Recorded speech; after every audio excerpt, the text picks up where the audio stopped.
और कई बार व्यक्ति जब विवेक शून्य हो जाता है और सारा भार अपने सिर पर ले लेता है तो उसका मानसिक संतुलन बिगड़ जाता है और वह अपने अमूल्य जीवन की भी हानि कर बैठता है। आपने देखा संकट में पड़कर कितने लोग फांसी लगा लेते हैं, जहर खा लेते हैं, आत्महत्या कर लेते हैं, गोली अपनी बंदूक की गोली अपने ही में दाग लेते हैं, आत्महत्या कर लेते हैं। सोचते हैं कि ये भयंकर संकट है, इसका कोई समाधान है नहीं, जिएंगे तब तक भोगना पड़ेगा, अच्छा है कि आत्महत्या कर लें। तो क्या आत्महत्या से समाधान हो गया?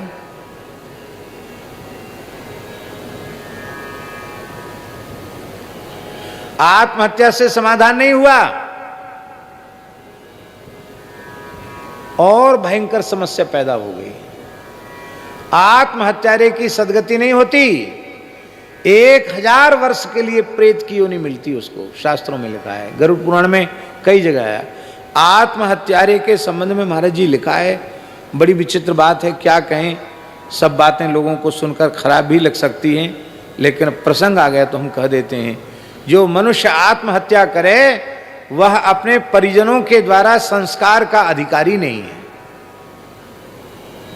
चांडाल को बुलाकर उसको फिकवा देना चाहिए, उसके शरीर को, उसका कोई कर्मकांड नहीं करना चाहिए। क्यों? किसी भी कर्मकांड से उसकी सदगति होनी नहीं, उसको प्रेत बनना है, 1000 वर्ष के लिए प्रेत बनना है।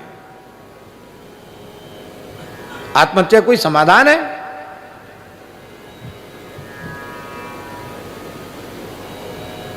तब हम निर्भर कैसे हो? सबसे उत्तम उपाय तो यह है कि ईमानदारी से भगवान के शरणागत हो जाओ। शरणागति ही जीव को निर्भर बना सकती है। हरिम जगाम शरणम उत्पातागम शंकिता, भगवान की शरण हो जाओ। भगवान की शरणागति निर्भर बना देती है।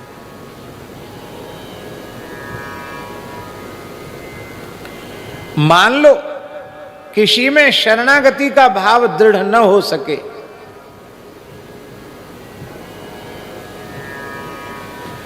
क्योंकि शरणागति कोई छोटी मोटी चीज नहीं है। भक्ति से आगे की वस्तु है शरणागति, भक्ति से भी श्रेष्ठ वस्तु है प्रपत्ति, शरणागति। और शरणागति का भाव सुदृढ़ मन में न हो पावे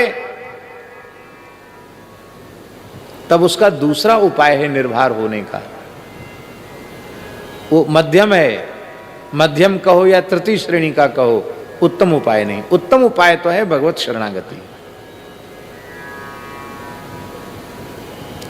शरणागत जीव यदि चिंता करता है, इसका मतलब है उसने भगवान का आश्रय ही नहीं लिया।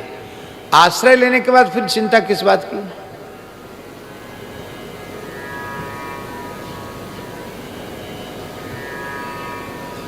दूसरा उपाय क्या है सामान्य जीवों के लिए? काल कर्म विधि सिर धरी खोरी, ये दूसरा उपाय। अपनी खोपड़ी से भार हल्का कर दो, किसी की खोपड़ी पे रख दो। किसकी खोपड़ी पे रखें? बोले काल, क्या करें, समय ऐसा है, समय के कारण ऐसा हो गया, सब समय के फेर से होता है। काल बड़ा बलवान है, कालो ही दुर्तिक्रमः। तो अपना भार तो कम हुआ कि नहीं हुआ? दूसरा है कर्म। यह महाराज जी ज्ञान पूर्वक उपाय है। काल का चिंतन ये ज्ञान पूर्वक उपाय है। कर्म का चिंतन कि जो कुछ भी सुख दुख हमें प्राप्त हुआ है वो हमारे पूर्वकृत कर्मों का ही परिणाम है। क्योंकि वर्तमान शरीर से हमें प्रारब्ध कर्म भोगने के लिए मिले हैं, प्रारब्ध के अधीन ही ये शरीर मिला है। प्रारब्ध का निर्माण कहां से हुआ? संचित से एक अंश आया इस वर्तमान जीवन में भोगने के लिए, उसका नाम प्रारब्ध है और उसी को कहते कर्म।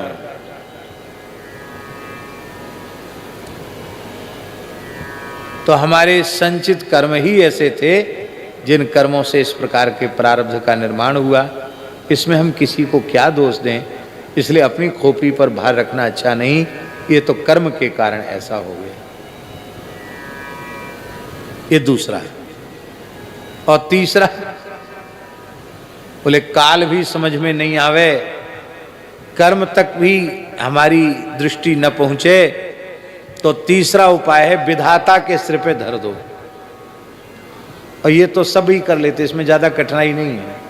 अरे क्या करें, भगवान ने ऐसा कर दिया, विधाता ने ऐसा कर दिया, हानि लाभ जीवन मरण जस अपजस विधियात। तो विधाता के सिर पे रख दो, लेकिन स्वयं निर्भर हो जाओ। निर्भर नहीं होगे तो तुम्हारा शेष जीवन अभिशप्त हो जाएगा, व्यर्थ हो जाएगा, कुछ कर नहीं पाओगे।